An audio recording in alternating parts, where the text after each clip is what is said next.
Le pido al senador Rabindranath Salazar que continúe en el uso de la palabra. Le pido que cuando concluya el orador, con todo gusto.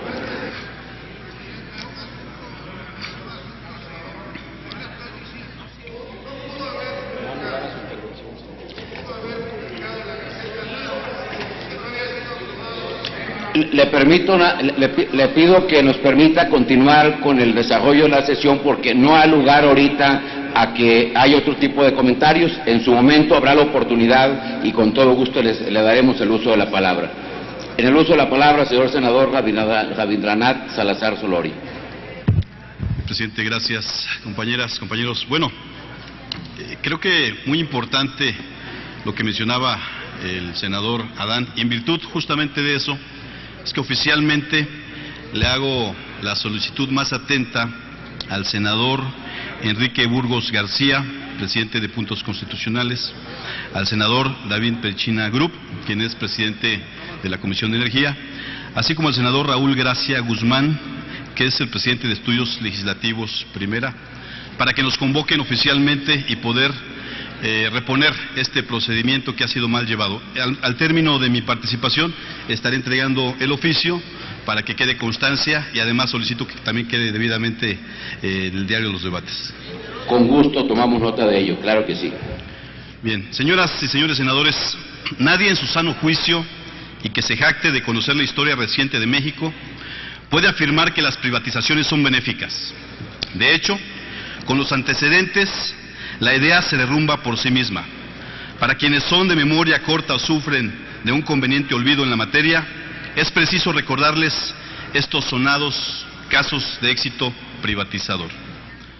Pareciera que a los mexicanos nos gusta repetir la historia, cuando ésta es de fracasos contundentes. No hay memoria cuando se trata de repetir modelos y políticas revestidas de fiascos. La historia de las privatizaciones en México es una historia de frustraciones, de reveses, de infortunios que estallan en el ánimo y en la conciencia colectiva, y de eso ya están hartos los mexicanos. Por ello, el repaso de la historia, aunque incomode a quienes sistemáticamente se equivocan y hasta disculpas terminan pidiendo, afirmando con lágrimas en los ojos que no nos volverán a robar, se vuelve asignatura obligada. Veamos algunos casos. Telmex es el ejemplo más claro del fracaso de la política privatizadora. Durante más de medio siglo, el gobierno federal destinó recursos públicos y esfuerzos para la creación de una infraestructura que ninguna empresa privada estaba dispuesta a asumir. Sin embargo, fue vendida con todo y personal por una módica cantidad que no representaba siquiera el 3% de su valor real en el mercado mundial. Actualmente, sus tarifas están por encima de otros países, incluso con algunos con mayor poder adquisitivo. Y el servicio, sin duda, uno de los peores también a nivel mundial. Los bancos no se quedan atrás, y cuando en 1990 se declara la privatización de los mismos, son adquiridos por firmas internacionales. El resultado de esa medida lo padecimos 4 años después, cuando el gobierno tiene que implementar su rescate financiero por malos manejos y corrupción.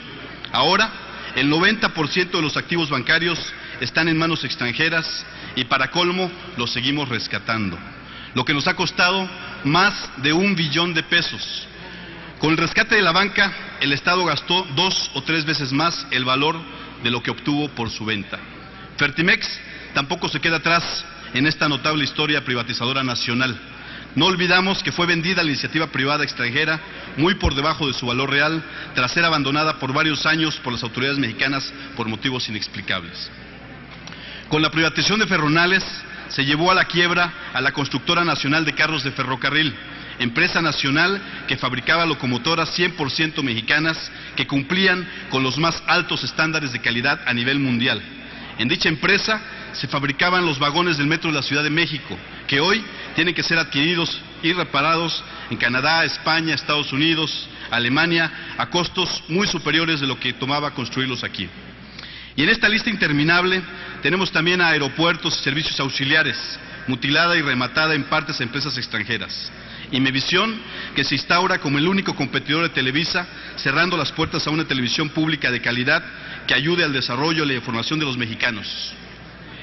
Diesel Nacional Dina, que fue una empresa ampliamente exitosa y durante más de 3 décadas la principal constructora de autobuses y camiones del país, y cuya actividad abatía de manera importante los costos de inversión en transportes públicos. Otra empresa gubernamental que es quebrada y rematada con un precio muy por debajo de su costo real, siendo las mismas armadoras extranjeras que presionaron su quiebre las beneficiadas por su compra. Y aquí cabe una pregunta que cuando estábamos en la discusión de comisiones yo hacía y que además comenté que la volvería a formular en este pleno. Yo le pregunto a cualquiera de mis compañeras senadoras, a cualquiera de mis compañeros senadores, que me digan un solo caso que conozcan de éxito privatizador en nuestro país, un solo caso que haya traído beneficio real a los mexicanos. Y a partir de ahí podemos empezar a formular que es factible que pudiera dar un buen resultado la privatización que se pretende hacer en este momento. Pareciera que a los gobiernos les funciona este negocio redondo, un círculo vicioso que consiste en crear empresas del Estado con el dinero de los mexicanos, exprimirlo, saquearlo, reformar la legislación y luego venderlo al capital extranjero. Al final, las y los mexicanos seguimos pagando las mismas cargas impositivas, aunque el gobierno tenga que invertir en cada vez menos empresas públicas. La historia privatizadora se repite con la propuesta de la reforma energética que discutimos en este momento. Una idea que constitucionalmente todavía no se explica y ni se explicará.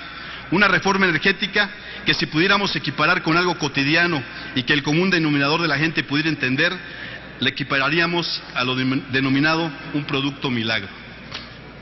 Es un producto milagro porque quienes nos la pretendieron vender nos sometieron primero a un bombardeo mediático indiscriminado, con comerciales de televisión, de radio, prensa escrita, que nos dicen que todo con esta reforma nos va a beneficiar, pero no nos dice ni cómo, ni cuándo, ni cuánto tiempo, ni con quiénes, ni la forma en la que lo vamos a lograr. Apenas hace 2 días, en un artilugio legislativo, se nos presentaron disfrazados de artículos transitorios las letras chiquitas de este grave asalto a la nación. Tal cual, la reforma energética, por su escaso y conveniente ambiguo contenido, su estrategia de venta y su pretendido afán de engaño, es un producto milagro. Es grave la incongruencia entre lo que afirman y se pretende y lo que se establece el dictamen que contempla la reforma energética. De manera reiterada, en todos los foros posibles se mencionó que con esta reforma tendríamos 500,000 empleos, seguridad energética para las próximas generaciones, una empresa a nivel de las mejores del mundo, y México crecerá. Sin embargo, basta acordar una lectura al transitorio segundo para que la verdad se revele ante nuestros ojos, quedando en evidencia la vulnerabilidad en la que quedarían más de 100,000 trabajadores que de forma gradual y con la intervención de empresas extranjeras podrían ser despedidos. El dictamen que está en discusión hoy es la confirmación de lo que a lo largo de los meses se vislumbraba: la entrega de la industria energética nacional y, por ende, la pérdida definitiva de parte importante de la soberanía nacional a través del atraco elevado a rango constitucional. La disminución de la producción del petróleo, debido al declive de las reservas probadas, le dio al Ejecutivo el pretexto ideal para extranjerizar a la industria energética nacional. En este sentido, las y los senadores del Grupo Parlamentario del Partido de la Revolución Democrática hemos reconocido la urgencia de llevar a cabo una reforma energética. De eso no hay duda, pues los diagnósticos son determinantes y contundentes. Lo que se reprocha es el pretendido aprovechamiento de una necesidad para sacar ventaja de ella. Es una idea mezquina equiparable al reparto anticipado de la herencia del enfermo, en lugar de ayudarlo a su recuperación. En un ejercicio de congruencia con México y con la mayoría de los mexicanos que se oponen a la venta de Pemex y de la Comisión Federal de Electricidad, seguiremos agotando los procedimientos legislativos, los procedimientos legales, a fin de oponernos a la venta de lo que hoy nos da la viabilidad financiera. Señoras y señores senadores, al dictamen le duele todo. Nació enfermo por una deficiente técnica legislativa, con una grave deformidad en sus artículos transitorios. Padece de falta de razonamiento jurídico constitucional y no resiste la prueba del análisis. Por ello, no podemos convalidarlo. Es un dictamen que en su parte general está repleto de aberraciones jurídicas, como el hecho de incorporar un paquete de 21 transitorios cuyos contenidos implican regulación, reglas de procedimiento, requisitos, facultades y mandatos, cuyos contenidos deberían estar en la legislación secundaria. La redacción del artículo 25 Diluye la función rectora del Estado al proponerse la emisión de normas relativas a la administración y funcionamiento, procedimientos de contratación y demás actos jurídicos que celebren las empresas productivas del Estado con particulares. Es el artículo en el que se reconoce la incapacidad de mantener la rectoría de la Nación en materia energética. La propuesta del artículo 27 es más entreguista aún, pues al modificar los párrafos cuarto y sexto se pretende permitir asignaciones mediante contratos con empresas productivas del Estado o con particulares. Es el artículo en que se fulmina de golpe la exclusividad del Estado, con la soberanía nacional en materia de petróleo de por medio, sobre todo al utilizar el eufemismo de licencias para no denominarle concesiones, que por cierto, en el último cambio que se acaba de discutir aquí, ya viene también contemplado el término de la concesión. Con la propuesta del artículo 28 se pretende decretar la inminente liquidación de Pemex y la Comisión Federal de Electricidad al excluir a los hidrocarburos y a la electricidad de las áreas estratégicas, dejando de ser efectiva la protección constitucional del artículo 25, por lo que las paraestatales pasan al régimen de empresas susceptibles de desincorporación. En tal extremo, un asunto de seguridad nacional como es el energético puede quedar en manos de empresas particulares, de las cuales tal vez ninguna sería estatal. Por si estos absurdos legales no fueran suficientes, las dictaminadoras tuvieron la ocurrencia de crear 21 artículos transitorios, donde se incorporan aspectos que corresponden a las reformas a la legislación secundaria, donde, entre otras cosas, se pretende facultar a las referidas empresas a recibir asignaciones y celebrar los contratos que aún no se encuentran regulados en los términos que aún no se propone en ningún dispositivo normativo. Hemos afirmado que no era necesario reformar la Carta Magna y que lo conveniente era una serie de modificaciones a la legislación secundaria. La ocurrencia de las dictaminadoras de crear un amplio cúmulo de transitorios es consecuencia de no querer reconocer que teníamos la razón. No exageramos al afirmar que es una reforma que extranjeriza a la industria, que literalmente le obsequia al capital extranjero y a los grandes corporativos el patrimonio energético nacional. De nuevo, y como ha sido la historia privatizadora de nuestro país, estaremos cambiando el oro por espejos. Seamos directos con las y los mexicanos. Lo que se está jugando es la apropiación de las enormes ganancias que genera la exploración y la extracción de hidrocarburos. Las fuerzas políticas que apoyan esta propuesta lo hacen bajo la presión de grupos de interés que pretenden para sí las reservas, la producción, el dinero de las ventas, las utilidades y las ganancias extraordinarias. El Banco Mundial estima que la renta económica asociada al petróleo mexicano alcanzó 82.549 millones de dólares en el 2011 y en gas natural 6.482 millones. Hasta ahora, el gobierno se ha quedado con todo vía carga impositiva e ingresos de Pemex. Lo que debería de hacerse es investigar cómo se ha malgastado ese dinero y a quién ha beneficiado, en lugar de buscar privatizar la producción petrolera y las cadenas de valor. Le ruego que concluya su intervención. Termino en un momento ya, presidente. De aprobarse como está, se privatizará completa y totalmente la producción de hidrocarburos y sus derivados. Se obsequia la renta petrolera a través de licencias, o mejor dicho, de concesiones y contratos de riesgo, lo cual extranjerizará sin control toda la cadena de suministro.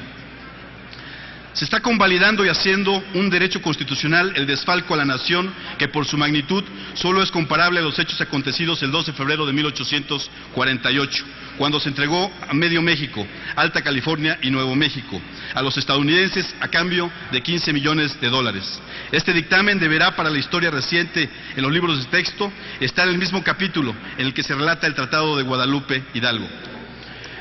Los legisladores responsables de este posible cambio constitucional han dicho una y otra vez que esto es lo que necesita nuestro país.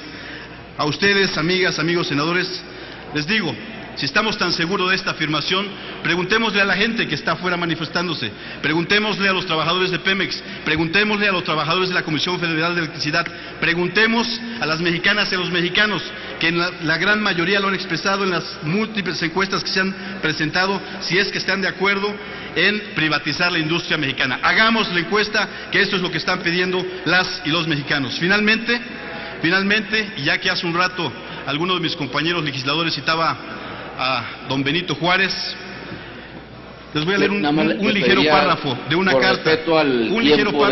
carta, que él dirigía desde Chihuahua a Matías Romero en 1865. Él decía textualmente: Le pido, la idea que intervención. tienen algunos, según me dice usted, de que ofrezcamos parte del territorio nacional para obtener el auxilio indicado, es no solo antinacional, sino perjudicial a nuestra causa. La nación, por el órgano legítimo de sus representantes, ha manifestado de un modo expreso y terminante que no es su voluntad que se hipoteque o se enajene su territorio. Mi deber es no atender a los que solo representan el deseo de un corto número de personas, sino la voluntad nacional. Es cuanto, señor presidente. Gracias, senador Rabindranath Salazar.